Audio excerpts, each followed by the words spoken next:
it's painfully difficult to believe that people are still defending these copyright strikers, but here we are.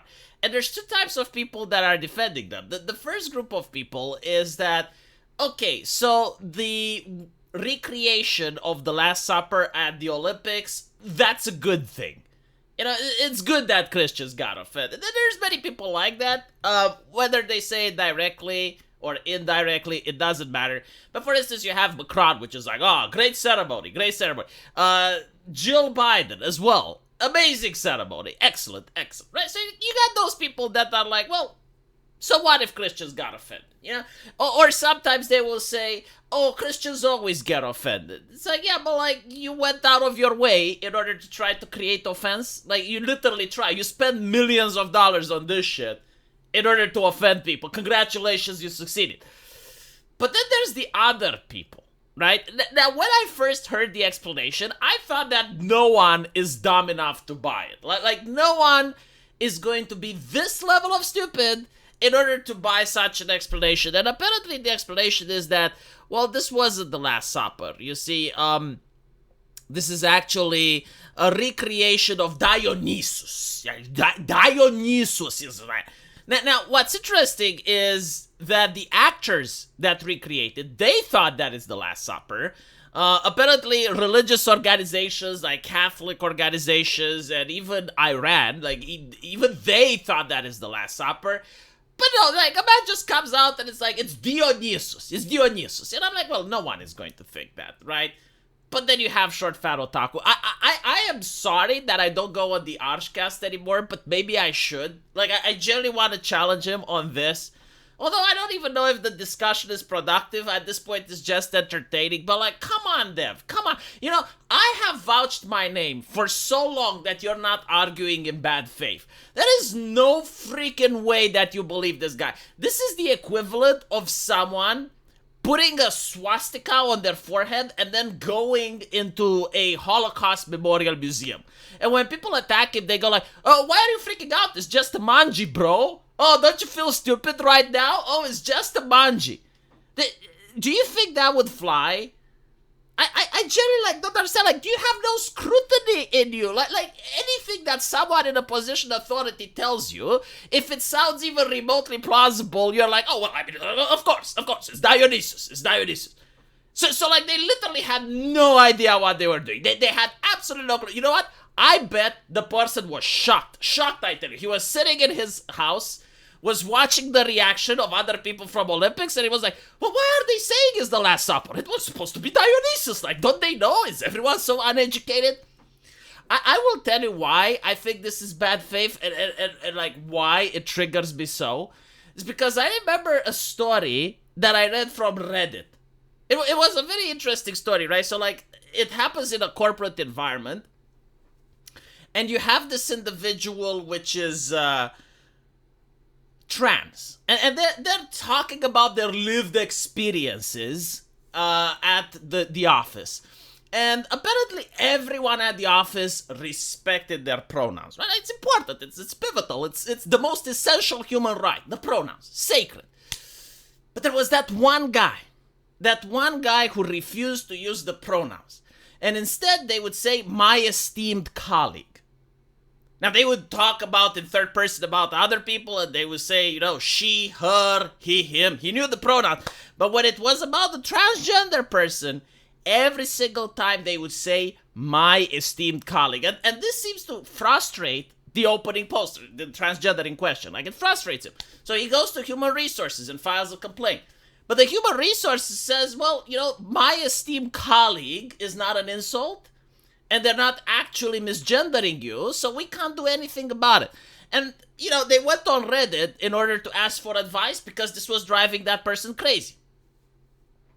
Now, when I told that to Dev, I think it was on the Arshcast when I told him the story, he understood that the guy is being a dick, right? Like, he's being a dick on purpose to the transgender person, right? So, all of a sudden, there was scrutiny to be had. All of a sudden, he understood that, well, yeah, okay, like, this person is being mean-spirited.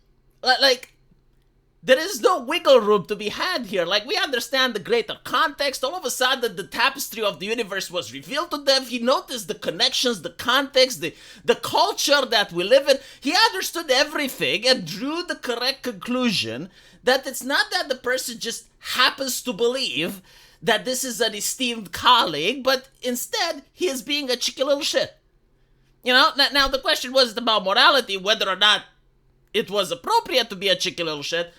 The question was, like, is this person, like, legitimately believing that this is an esteemed colleague, or he just doesn't want to use the pronouns?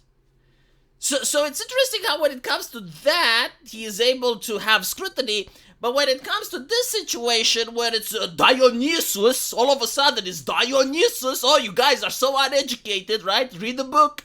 Read the book about Dionysus. Again, the same thing with the manji, right? Like, would you not think that I would be a cheeky little shit if I wear like a big t-shirt with a manji on and then go in a Jewish neighborhood? And when people come asking me what the hell, I'm like, well, you know, maybe this is Justin Trudeau's way of doing things. It's not blackface, it's brownface. It's brownface. See how uneducated you are? See how dumb you feel right now? I should be walking away scot-free. Maybe this is a Canadian tradition, isn't it?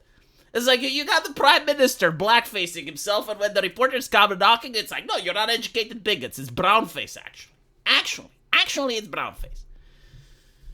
Yeah, I wonder, like, why anyone was offended by this. It's so shocking, right? I mean, grandma from China probably loves seeing people in drag. And they won't find that offensive in the Middle East either. They don't find that offensive anywhere in the world. It's just like, you know, a couple of far-right bigots that were watching the Olympics, seeing a hanging ball sack next to a miner, and I just wonder, why would anyone be offended about that? And you know, like, how can anyone not see that it was Dionysus? This is so obvious. God. No, but seriously, Dev, I know you're watching because you can't help yourself. You're like the Bloody Mary. Like, if you say Bloody Mary 7 times in the mirror, she comes behind you. But if I say Dev once, he appears in the chat. There are, like, look, even if you believe wholeheartedly, like, you served in the military with this guy, like, you believe him, and you genuinely think that everything he says is 100% true, right? Like, if he has a bridge to sell you, you would buy it. Try to think how other people react. Just try to imagine, right? Like, you are believing absurdities. Like, the man had a lot of time to come up with some shit. He had a lot of time to come up with some explanation to justify why the French government should hire him on other projects.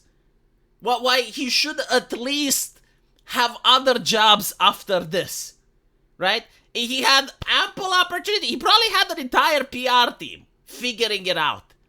Now, would he think about this before he made it? Probably, right? But the idea that he didn't know that this looks like the Last Supper and that it's going to piss people off is absolutely unthinkable for any single reasonable person. Like, if you don't think that he didn't watch the recreation and he didn't know that this looks like the Last Supper in fucking France of all places, where that painting is being hanged, I don't know what to tell you. I mean, just Jesus, like, someone sell Dev a bridge. Sell him. He will buy it. He will buy it. But you need to first be part of an institution, right? Like, first join the government, be part of some institution, and then he will believe you. I'll probably go on the Archcast again. And pressure him on this. Like, there is no way. There is no way that there is a person out there who genuinely believes the bullshit. I mean, again, the freaking actors didn't believe the bullshit. The freaking actors didn't know what they were recreating. Come on.